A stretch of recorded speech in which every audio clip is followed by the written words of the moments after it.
Hi friends, എല്ലാവർക്കും പുതിയ വീഡിയോയിലേക്ക് സ്വാഗതം. ഞാൻ ശ്രീകുമാർ. കറണ്ട് മാർക്കറ്റ് അപ്ഡേറ്റ് എന്താണെന്ന് നോക്കാം. BTC കറണ്ട്ലി റൺ ചെയ്തുകൊണ്ടിരിക്കുന്നത് 52,237 USDT എന്നുള്ള പ്രൈസിനാണ്. അപ്പോൾ ലാസ്റ്റ് അപ്ഡേറ്റ് നമ്മൾ നടത്തിയിട്ടുണ്ടായിരുന്ന ഒരു 2 വീക്സ് മുമ്പായിരുന്നു. ബിറ്റ്കോയിൻ 48,000 എന്നുള്ളൊരു തമ്പനയിലൊക്കെ വെച്ചിട്ടാണ് വീഡിയോ ഇട്ടിട്ടുണ്ടായിരുന്നത്.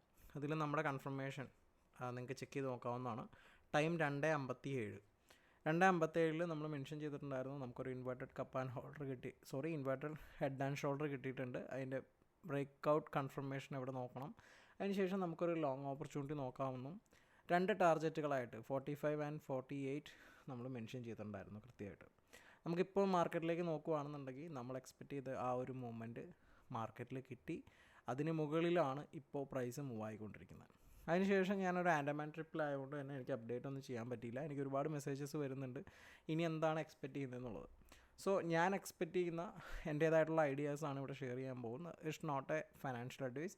നിങ്ങൾക്ക് നിങ്ങളുടെ എഡ്യൂക്കേഷണൽ പർപ്പസിന് വേണ്ടിയിട്ട് ഉപയോഗിക്കാം. നിങ്ങളുടേതായിട്ടുള്ള സജഷൻസ് തീർച്ചയായിട്ടും കമൻറ്റിൽ രേഖപ്പെടുത്താനായിട്ട് പറ്റും. അപ്പോൾ നിലവിലെ പ്രൈസ് റേഞ്ച് വെച്ച് നമ്മൾ നോക്കുകയാണെന്നുണ്ടെങ്കിൽ നിലവിലെ പ്രൈസ് റേഞ്ചിൽ നിന്ന് ഞാൻ എന്ത് എക്സ്പെക്റ്റ് ചെയ്യുന്നു എന്ന് ചോദിച്ചു കഴിഞ്ഞാൽ നമ്മൾ ഏകദേശം ലാസ്റ്റ് കുറേ മാസങ്ങളായിട്ട് അപ്ഡേറ്റ് ചെയ്തുകൊണ്ടിരിക്കുന്ന ഈ ഒരു cup and holder pattern weekly time ഫ്രെയിമിൽ അത് പ്രകാരം നമ്മുടെ ടാർഗറ്റ് ആയിട്ടുണ്ടായിരുന്ന 48 ഏരിയ നിലവിൽ റീച്ച് ചെയ്തിട്ടുണ്ട്. അതിന് മുകളിലാണ് ഇപ്പോൾ നിലവിൽ ക്യാൻഡിൽ നിൽക്കുന്നത്.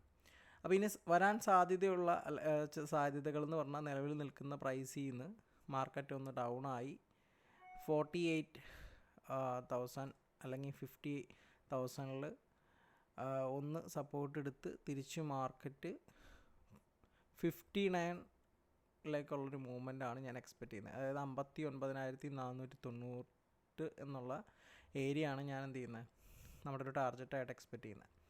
ഈ ഒരു മൂവ്മെൻറ്റ് നമുക്ക് നിലവിൽ പ്രൈസ് നിൽക്കുന്ന 53,070 മുകളിൽ ഒരു ക്യാൻഡിൽ ക്ലോസ് കിട്ടിയാലും നമുക്ക് എന്ത് ചെയ്യാം, ഈ ഒരു മൂവ്മെൻറ്റ് എക്സ്പെക്റ്റ് ചെയ്യാനായിട്ട് പറ്റും. നിലവിലൊരു ഡൗൺ സാധ്യത ഉണ്ടോ എന്ന് ചോദിച്ചു കഴിഞ്ഞാൽ നമുക്ക് എക്സ്പെക്റ്റ് ചെയ്യാൻ പറ്റുന്നൊരു ഡൗൺ എന്ന് പറയുന്നത് ഈ ഒരു ഏരിയ ആണ്.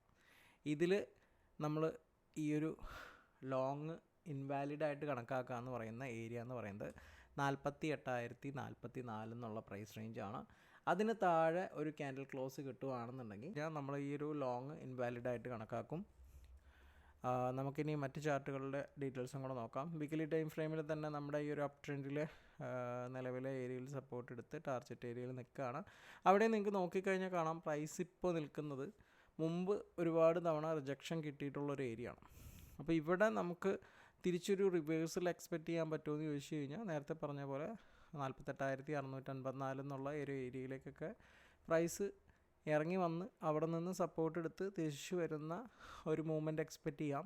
ഇനി അതല്ല ഇവിടെ നിന്ന് ലോങ് നോക്കാൻ പ്ലാൻ ചെയ്യുന്നുണ്ടെന്നുണ്ടെങ്കിൽ നിലവിൽ നിൽക്കുന്ന പ്രൈസ് റേഞ്ചിന് മുകളിൽ, അതായത് 53,000 മുകളിൽ ഒരു ക്യാൻഡിൽ ക്ലോസിങ് കിട്ടുകയാണെന്നുണ്ടെങ്കിൽ എന്ത് ചെയ്യാം, നമുക്കൊരു ലോങ് ഓപ്പർച്യൂണിറ്റി നോക്കാം. ഫസ്റ്റ് ടാർഗറ്റായിട്ട് 59,750, സെക്കൻഡ് ടാർഗറ്റായിട്ട് അതും ബ്രേക്ക് ചെയ്യുകയാണെന്നുണ്ടെങ്കിൽ 69,019 എന്നുള്ളൊരു പ്രൈസ് റേഞ്ച് വരെ മാർക്കറ്റ് മൂവ്മെൻറ്റിന് സാധ്യത വളരെയധികം കാണുന്നുണ്ട്. നോർമലി നമ്മളൊരു റെസിസ്റ്റൻസ് ബ്രേക്ക് ചെയ്ത് കഴിഞ്ഞാൽ പിന്നീട് ആ ഒരു ഏരിയയിലേക്ക് വന്ന് സപ്പോർട്ട് എടുക്കുന്ന ഒരു മൂവ്മെൻറ്റ് തരാറുണ്ട്. നമുക്ക് പ്രീവിയസ് ആയിട്ടുള്ള ചാർട്ട് അനലൈസുകളൊക്കെ നോക്കിക്കഴിഞ്ഞാൽ നമുക്കത് കാണാൻ പറ്റും. 37 ബ്രേക്ക് ചെയ്ത സമയത്ത് നമ്മൾ ടാർഗറ്റ് 48 പറഞ്ഞിരുന്നു. അതിനുശേഷം തിരിച്ച് പ്രൈസ് ഇറങ്ങി വന്ന് ഈ ഒരു ട്രെൻഡ് ലൈനെ സപ്പോർട്ട് എടുക്കുമെന്ന് പറഞ്ഞിട്ടുണ്ട്.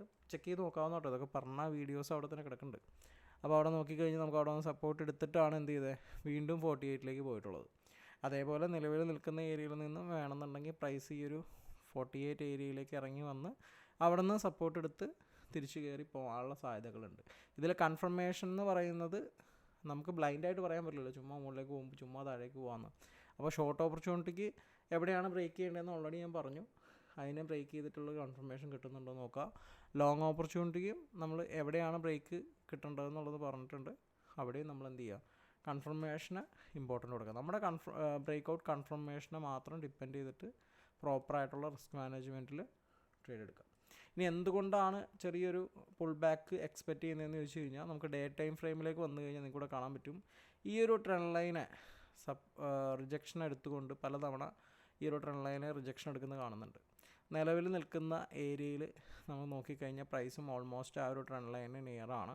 ഇവിടെ നിന്നും ചെറിയൊരു ഡൗൺ വന്നിട്ട് ഈ പറഞ്ഞ 48 ഏരിയയിലേക്ക് വന്നിട്ടായിരിക്കാം ആക്ച്വൽ മൊമെൻറ്റ് നമുക്ക് കിട്ടാനായിട്ട് പോകുന്നതെന്നുള്ളൊരു ചാർട്ട് അനലൈസ് ചെയ്യുമ്പോൾ നമുക്ക് അങ്ങനൊരു കാര്യം കാണാൻ പറ്റുന്നതുകൊണ്ടാണ് ഞാൻ ആ ഒരു ഐഡിയ ഷെയർ ചെയ്യുന്നത്. It's not a financial advice. നിങ്ങൾക്ക് നിങ്ങളുടേതായിട്ടുള്ള റിസർച്ചും പ്രോപ്പറായിട്ടുള്ള റിസ്ക് മാനേജ്മെൻറ്റിൻ്റെ കൂടെ മാത്രം എന്തെങ്കിലും തരത്തിലുള്ള ട്രേഡ് എടുക്കണമെന്നുണ്ടെങ്കിൽ എടുക്കാവുന്നതാണ്. എനിവേ മറ്റൊരു വീഡിയോ കാണാം.